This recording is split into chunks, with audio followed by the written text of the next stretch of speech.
Guys, welcome you in my YouTube channel. तो पिछले video में हम लोगों ने वृत्त का फार्मूला पढ़ा था। इस वीडियो में हम लोग वृत्त के और कुछ बारे जानकारी लेंगे। तो ये जो था एक वृत्त था, हमने पिछले वीडियो में बताया था कि ये जो एक है ये क्या है, एक वृत्त है ना। अब वृत्त का ये जो केंद्र बिंदु है, ये जो वृत्त है इसका ये केंद्र बिंदु है। केंद्र बिंदु से जो परिधि तक का दूरी होता है, परिधि जो ये जो लंबाई है, यानी कि ये जो गोल संरचना जो है, ये जो लंबाई है इसी को परिधि कहते हैं, है ना। पिछले वीडियो में हमने आप लोगों को बताया था कि परिधि किसको कहते हैं और परिधि का फार्मूला ही बताया था। वृत्त का परिधि का फार्मूला क्या बताया था? वृत्त का परिधि का फार्मूला हमने बताया था, क्या बताया था? 2πr बताया था ना। अब और वृत्त का क्षेत्रफल का फार्मूला क्या बताया था? तो वृत्त का क्षेत्रफल का फार्मूला πr² बताया था। तो यहाँ तक आप लोगों को कोई दिक्कत नहीं होगी। अब देखिए, आप लोगों को हम एक और बात बताते हैं कि जो पिछले 9 तक तो हम लोग सिर्फ वृत्त का परिधि और वृत्त का क्षेत्रफल ही पढ़े थे, लेकिन जैसे ही हम लोग 10th क्लास में जाते हैं तो वृत्त का त्रिज्यखंड और वृत्तखंड के बारे में पढ़ते हैं। तो देखिए, त्रिज्यखंड और वृत्तखंड कौन सा है, मतलब किसको कहते हैं? तो जैसे देखिए, ये एक वृत्त है। अब ये वृत्त में ये केंद्र बिंदु है और ये त्रिज्या हो गया।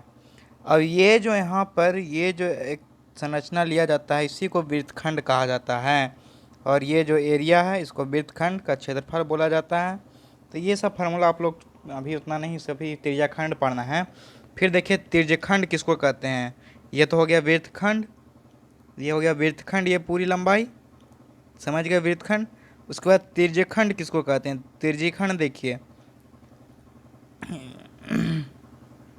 ये भी जो है आ रही हैं, ये भी आ रही हैं, क्योंकि त्रिज्या केंद्र बिंदु से परिधि तक का दूरी है, दोनों बराबर दूरी है। आज मानी कि छोटा बड़ा हो गया फिगर में। ये जो संरचना बना देख रहे हैं, इसको नाम दे देते हैं OAB। ये जो OAB का जो संरचना बना इसी को त्रिज्यखंड कहा जाता है, समझ रहे हैं ना। और वृत्तखंड क्या है? तो वृत्तखंड ये वाला संरचना है, समझ रहे हैं वृत्तखंड और त्रिज्यखंड में अंतर। अब जैसे कि त्रिज्यखंड दिया हुआ है, वृत्तखंड बोलेगा वृत्तखंड का क्षेत्रफल निकालिए, तो पहले त्रिज्यखंड इसका क्षेत्रफल निकाल लेंगे। त्रिज्यखंड का क्षेत्रफल, त्रिज्यखंड का क्षेत्रफल में इतना का पूरा निकलेगा, फिर ये ऐसे एक लाइन निकाल देंगे तो ये वृत्तखंड हो जाएगा ना, ये वृत्तखंड हो गया। अब ये त्रिभुज एक बन गया, इस त्रिभुज का क्षेत्रफल निकाल देंगे, फिर ये पूरा जो त्रिज्यखंड था, त्रिज्यखंड में त्रिभुज का क्षेत्रफल घटा देंगे तो इस वृत्तखंड का क्षेत्रफल आ जाएगा ना।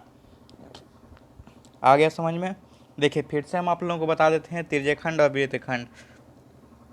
ये एक वृत्त है, ये सर्कल, ये जो है केंद्र बिंदु है, केंद्र बिंदु से परिधि तक का दूरी त्रिज्या हो गया, ये परिधि होता है।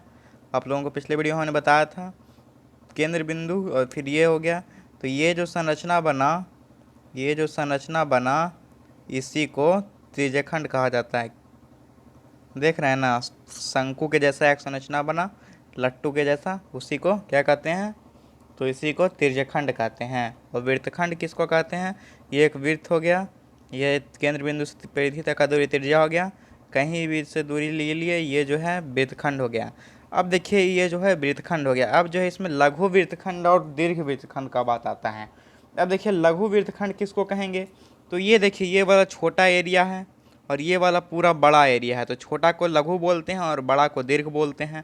तो यहाँ भी देखिए, ये छोटा है तो ये हो गया लघु वृत्तखंड, और ये जो पूरा है ये जो है दीर्घ वृत्तखंड है। उसी प्रकार से इसमें भी देखिए, ये जो छोटा वाला त्रिज्यखंड है इसको लघु त्रिज्यखंड बोला जाता है, और ये पूरा वाला है, ये बड़ा सा वृत्तखंड, ये बड़ा सा त्रिज्यखंड बना तो इसको दीर्घ त्रिज्यखंड बोलेंगे। तो यहाँ पे लघु वृत्तखंड और लघु त्रिज्यखंड में बात समझ में आ गई। अब देखिए, कुछ फार्मूला इसका है जो कि आप लोगों को याद रखना बहुत ज़रूरी है। तो अब हम आप लोगों को फार्मूला बता देते हैं। आप लोगों को यहाँ तक लघु वृत्तखंड और दीर्घ वृत्तखंड का बात समझ में आ गया होगा। और लघु त्रिज्यखंड और अगर वृत्तखंड का क्षेत्रफल निकालना होगा तो त्रिज्यखंड का क्षेत्रफल जब तक मालूम नहीं होगा हम लोग नहीं निकाल सकते हैं, ठीक है ना। अब देखिए, कुछ और बात बताते हैं आप लोगों को पहले। अब देखिए, फार्मूला पे चलते हैं। अब देखिए, लघु त्रिज्यखंड का क्षेत्रफल पूछ दिया, लघु त्रिज्यखंड का क्षेत्रफल। अब देखिए, क्षेत्रफल यही होगा, ये जो एरिया है यही, ये तो त्रिज्यखंड है लघु त्रिज्यखंड, और ये जो एरिया है इसी को क्षेत्रफल बोलते हैं। तो इस ये जो एरिया है इसको निकालने के लिए कौन सा फॉर्मूला यूज़ करेंगे? तो वृत्त है, ये वृत्त का क्षेत्रफल क्या बताए थे? पाई आर स्क्वायर होता था। और ये जो है यहाँ पे थीटा दिया हुआ रहेगा। देखिए फिर से ये एक ले लिए, ये एक त्रिज्यखंड है, ये एक त्रिज्यखंड है, यहाँ पे थीटा दिया रहेगा। तो ये जो होगा फार्मूला, लघु त्रिज्यखंड का क्षेत्रफल equal to pi r square theta by 360 degree. 360 मतलब ये पूरा एक सर्कल है, सर्कल 360 डिग्री का होता है। यहाँ पे ये थीटा दिया हुआ रहेगा, मान लीजिए थीटा 60 डिग्री दिया हुआ रहेगा, या कितना भी दिया हुआ रहेगा उसी के अनुसार से ये त्रिज्यखंड बनता है, ठीक है ना। तो आप लोगों को यहाँ तक समझ में आ गया होगा।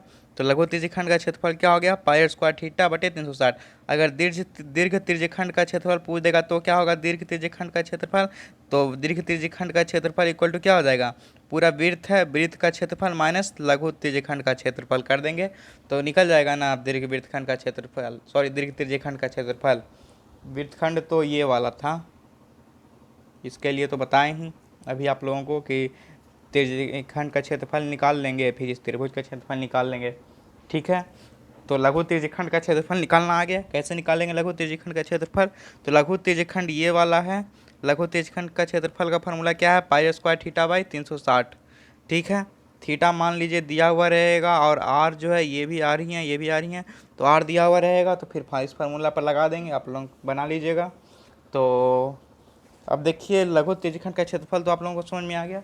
अब देखिए और दीर्घ त्रिज्यखंड का क्षेत्रफल भी देख लीजिए एक बार, फिर से लिख ही देते हैं। दीर्घ त्रिज्यखंड का क्षेत्रफल, तो दीर्घ त्रिज्यखंड का क्षेत्रफल कौन सा होगा? ये जो है दीर्घ त्रिज्यखंड है, तो दीर्घ त्रिज्यखंड का क्षेत्रफल इक्वल टू क्या हो जाएगा? ये पूरा वृत्त में से इतना को माइनस कर देंगे तो नहीं निकल जाएगा, तो यानी कि वृत्त का क्षेत्रफल माइनस लघु त्रिज्यखंड का क्षेत्रफल,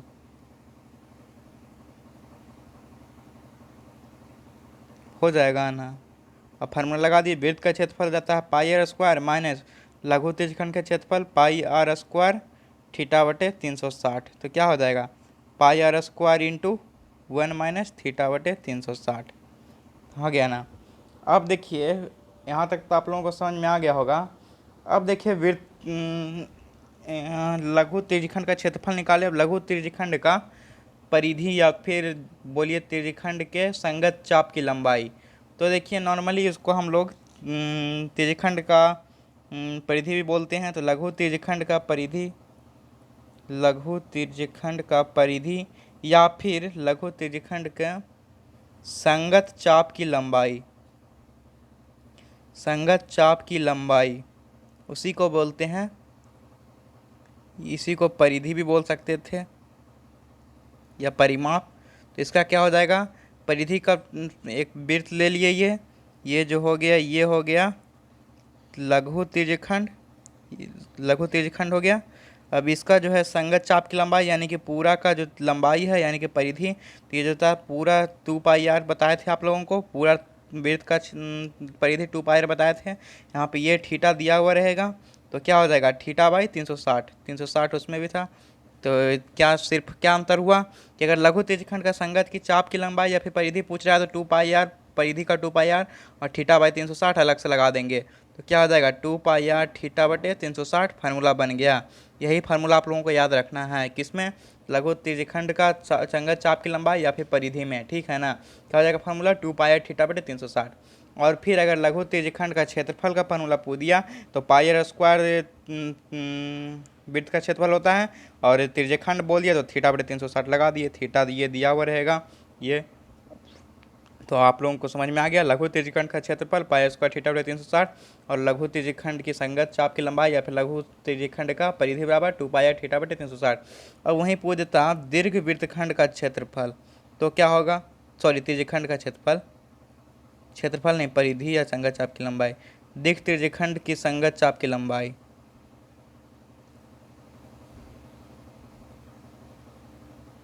तो क्या हो जाएगा? वृत्त का परिधि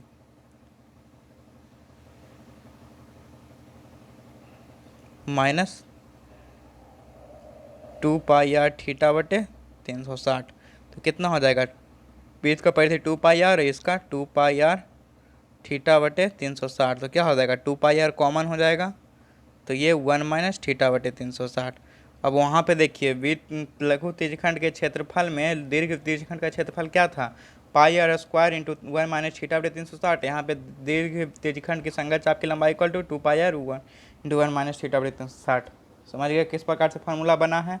अगर लघु त्रिज्यखंड का क्षेत्रफल पूछ दिया तो वृत्त का क्षेत्रफल लिख दिया पाई आर स्क्वायर, उसके बाद थीटा/360 लगा दिए। वहीं फिर लघु त्रिज्यखंड का संगत चाप की लंबाई या परिधि पूछ दिया तो वृत्त का परिधि 2 पाई आर लिख दिए बटा इंटू थीटा/360 लिख दिए। थीटा ये दिया हुआ रहेगा, ठीक है। अब जैसे कि क्वेश्चन में क्या करता है कि वहाँ पे लघु या दीर्घ, लघु या फिर दीर्घ नहीं देता, वहाँ पे सिर्फ त्रिज्यखंड बोल देगा या वृत्तखंड बोल देगा। तो त्रिज्यखंड में समझना है कि लघु का ही बारे में बोल रहा है, लघु त्रिज्यखंड का ही क्षेत्रफल हम लोग को निकालना है। एक बार फिर से हम आप लोगों को वृत्तखंड के बारे में बता देते हैं। तो ये जो हो गया केंद्र बिंदु, यह जो दूरी, ये जो यहाँ से चाप एक काट लिया जाता है, ये जो है भाग, इसी को वृत्तखंड बोला जाता है। ये जो है लघु वृत्तखंड है छोटा वाला, और ये पूरा जो विषय है इसी को दीर्घ वृत्तखंड कहते हैं। इसको अलग से निकाल लेते हैं। तो ये जो हो गया लघु वृत्तखंड हो गया, और ये जो हो गया दीर्घ वृत्तखंड हो गया, ठीक है। ये हो गया दीर्घ वृत्तखंड और ये हो गया लघु वृत्तखंड।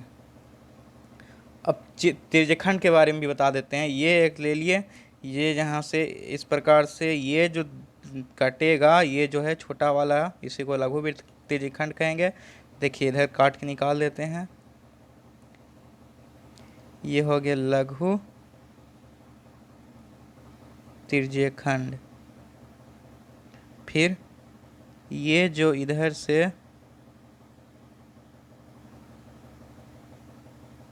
बड़ा वाला बच्चा, इसी को दीर्घ त्रिज्यखंड कहते हैं। आ गया बात आप लोगों को समझ में। तो चलिए यहाँ तक आप लोगों को बात समझ में आ गया होगा। अब हम आप लोगों से आशा करते हैं कि आप लोग ये सारा फार्मूला समझ गए होंगे और इस पर सवाल बना लीजिएगा। प्रश्नावली जो है कौन सा बनाइएगा, तो प्रश्नावली जो है 12.2 बना के देखिएगा। और प्रश्नावली यानी कि चैप्टर 12 भी समाप्त हो गया, वृत्त। इसका जितना भी सवाल है बनाकर खुद से देखिएगा। अगर नहीं बनेगा तो फिर आप लोग कमेंट में कीजिएगा, हम आप लोगों को बता देंगे, ठीक है। कोई परेशानी होगी तो आप हमको कमेंट बॉक्स में कमेंट कीजिएगा, नो प्रॉब्लम। जो भी प्रॉब्लम है बेझिझक आप हमको मैसेज कीजिए, कमेंट कीजिए, कोई भी प्रॉब्लम हो, ठीक है। तो मिलते हैं फिर अगले वीडियो में। हम आप लोग से आशा करते हैं कि आप लोगों को यह वीडियो अच्छा लगा होगा और मन लगा के पढ़िए, ठीक है। तो मिलते हैं अगले वीडियो में। Thank you.